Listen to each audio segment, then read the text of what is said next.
Excellent. Hi, everyone.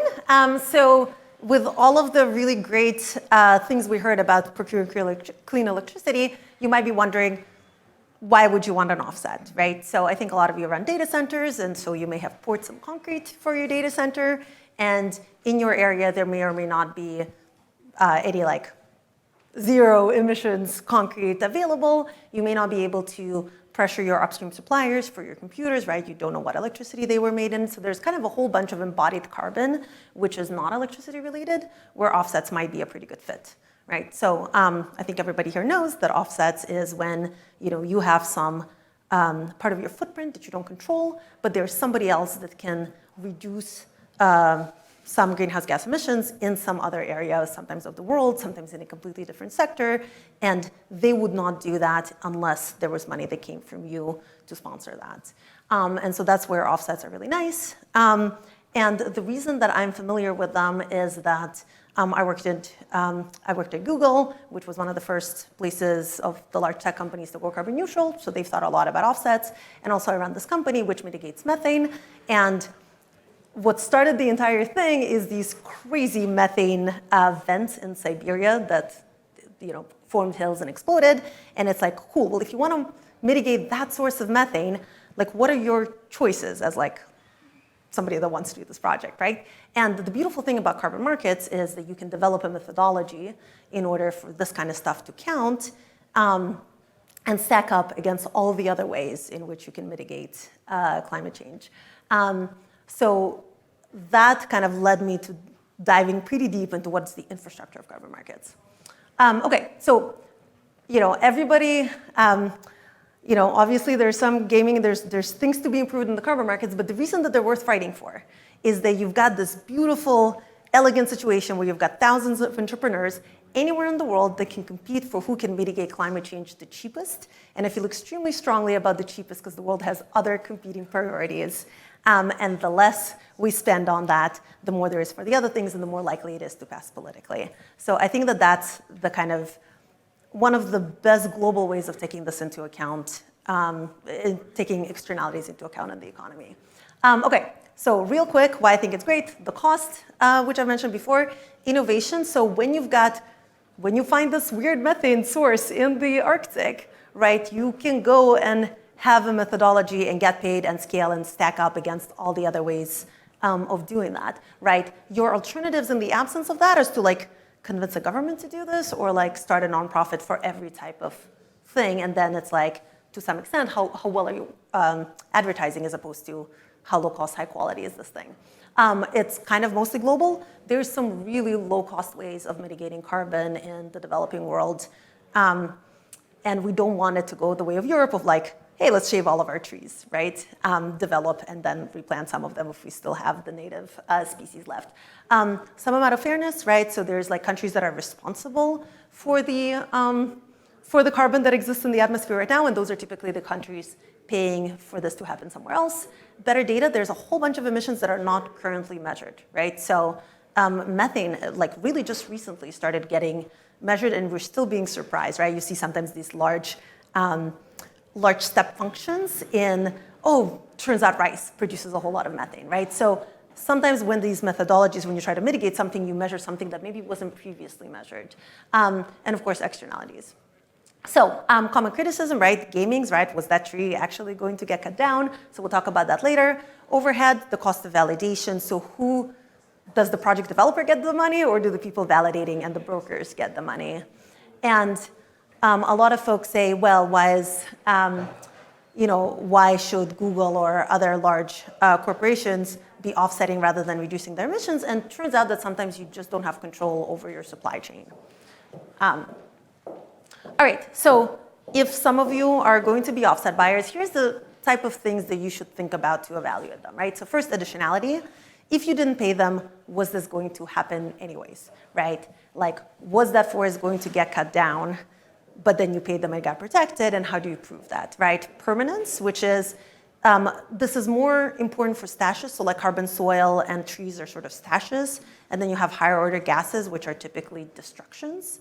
And so is this going to be there for the next 100 years? And 100 years is something that's used in the carbon offset space pretty frequently. And if it isn't, is there a legal system where you can get your money back for whatever got destroyed eventually? Leakage. So leakage, a little bit different than with gases. It's like, let's say you have a piece of forest and you posted armed guards around that piece of forest, and now it's going to be protected. Great. But what was the underlying reason that people were trying to cut it down, right? Was these like farmers that like needed more farmland, at which point, well, they didn't cut down this piece of forest, they'll just go and do it right next to that.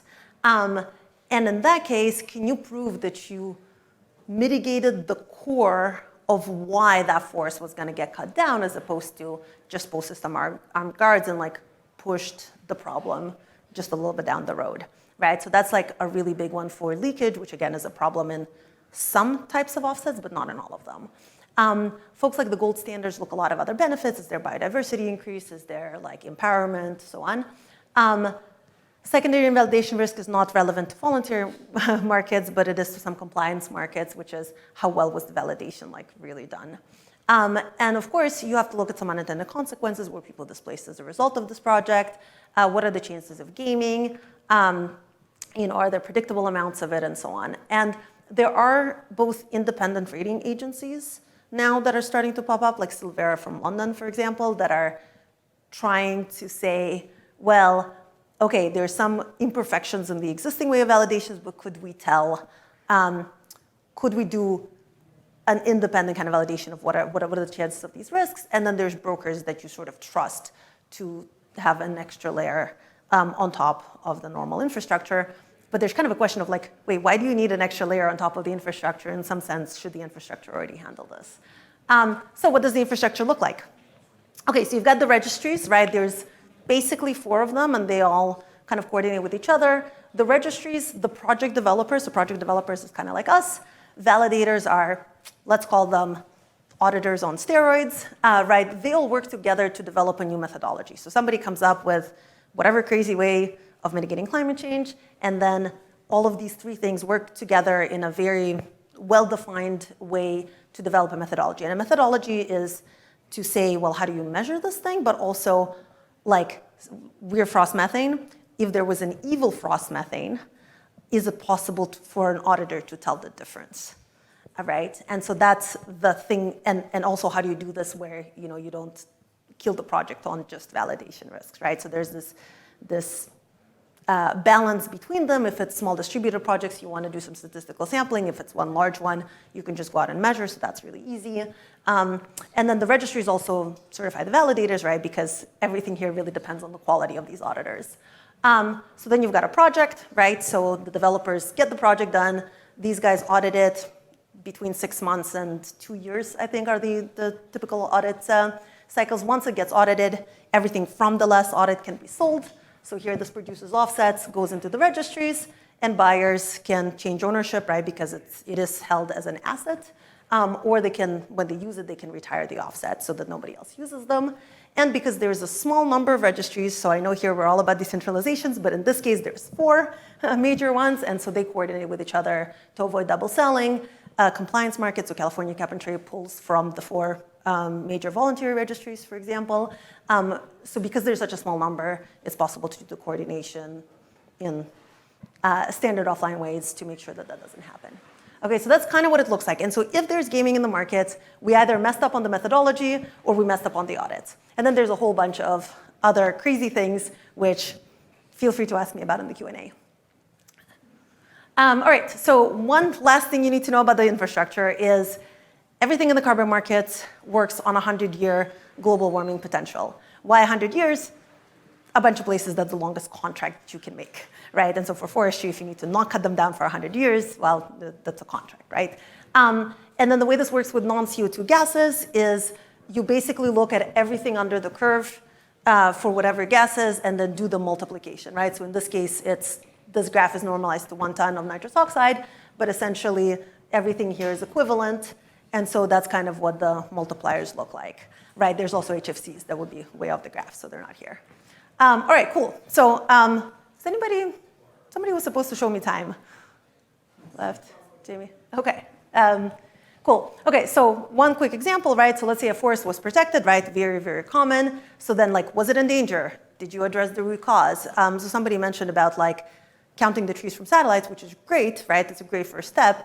But was that forest going to get cut down in the first place, right? What's the counterfactual? That's the stuff that's really, really, really, really hard, right? What was the root cause and was it addressed? Right, and then if it gets cut down in the future, are you in a country that has a legal framework where you can say, hey, I want my money back because you cut it down, right, or not? Is it a diverse forest, or did you plant a bunch of eucalyptus outside of its native environment and now it drained down your water aquifers and the local farmers are like kind of pissed off, right? What happened with the local community? Was there displacement? Is it prone to wildfires? How is that being taken into account, right? And managed forests can handle wildfires better than non-managed forests, so this could be a good thing. This is not at all to deter you from forestry.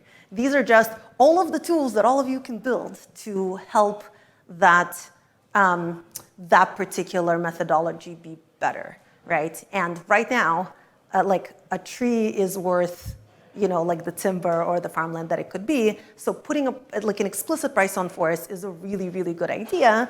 But it's tricky for all of these reasons. And there's a program called Red Plus that, like, to some extent helps address this by saying, look, if this thing is at the level of a country rather than an individual landowner, then you've got somebody you can sue, get the money back from, right? There's legal framework. It's a large enough area that leakage issue I mentioned is just not a problem, right? So there's lots of innovative solution. NCX is doing a really cool thing for like timber, for example, right? So there's lots and lots and lots of initiatives that are trying to figure out how to get that to work. And by the way, just saying, oh, well, we're gonna plant new trees instead of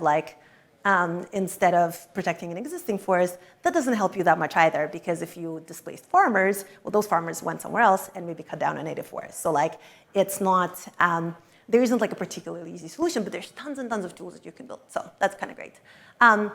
I wanted to have a good example of the carbon market like Watchdog infrastructure working. So this was a UNCDM methodology like early carbon market, so kind of like late 2000s or so. So there was a program where refrigerant was being manufactured. There was a particularly high value HFC product, that global warming potential, right? So like blows everything else out of the water. And the old plants produced quite a bit of it, and the new plants didn't. And with the additional revenue of the carbon offset markets, the old big plants became super profitable, and essentially they were the ones producing all the refrigerants, and the other ones weren't.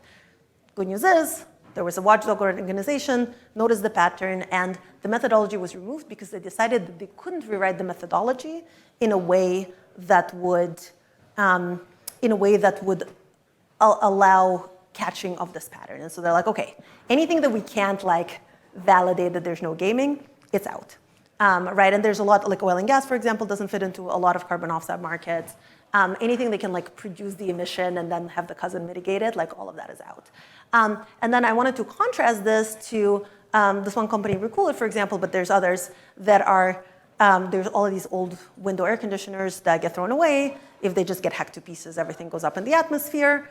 But if they don't, like this company and others, are paying the technicians that are taking it apart for scrap metal to also drain the coolant, and then they go and destroy it in a centralized facility, right? So something like this, right, you can imagine that the validation looks wildly different, but you can also see that the amount of, like people wouldn't, the cost of a new air conditioner, like nobody would be buying new air conditioners and then draining that fluid out of a new air conditioner, like until the price got to a certain point. So you know exactly what are the parameters at which you have to worry about this or not.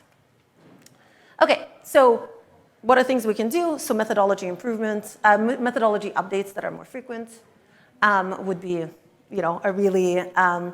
a really good way of keeping up to date with this, right? Because, for example, maybe you don't want to buy a new air conditioner where the price is like, whatever, at $15 a ton, but at $200 a ton, maybe you really, really do, right? So I think these frequent methodology updates to keep up with other regulations, essentially, and like the prices and so on would be really good.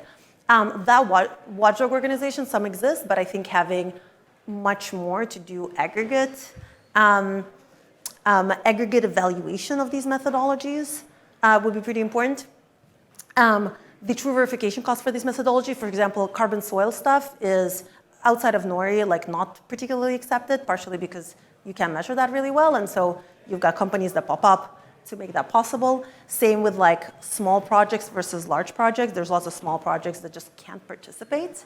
So there's some innovation on that. Doesn't have to be perfect, right? There's some gaming, like if we try to make it perfect, it will be pretty hard to get anything done, right? There's some gaming that happens in the stock market too, right? So I think we just need to figure out what amount we're willing to put up with and then just buy 10% more offsets.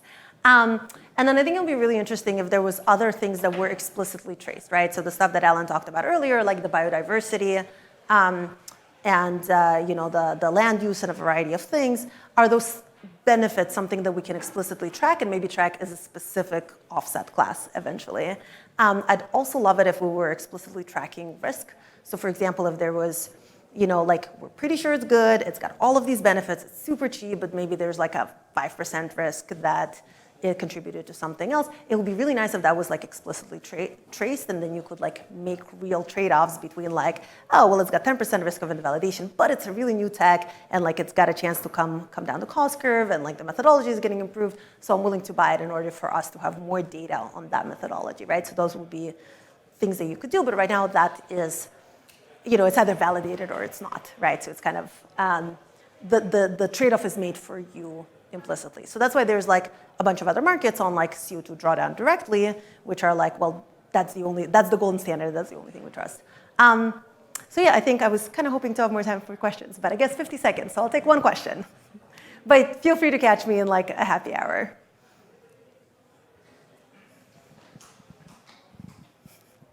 Yeah, thank you so much for framing a lot of this in terms of here are the issues, and that's like an entry point for people to start building tools to address those issues in the Web3 space, right? Because I think there's so much going on things like governance and public goods that are right sort of spot on, sort of applicable to these sorts of questions. If people know a lot about Web3 but not a lot about offsets and want to read up on these sorts of issues more, where should they go?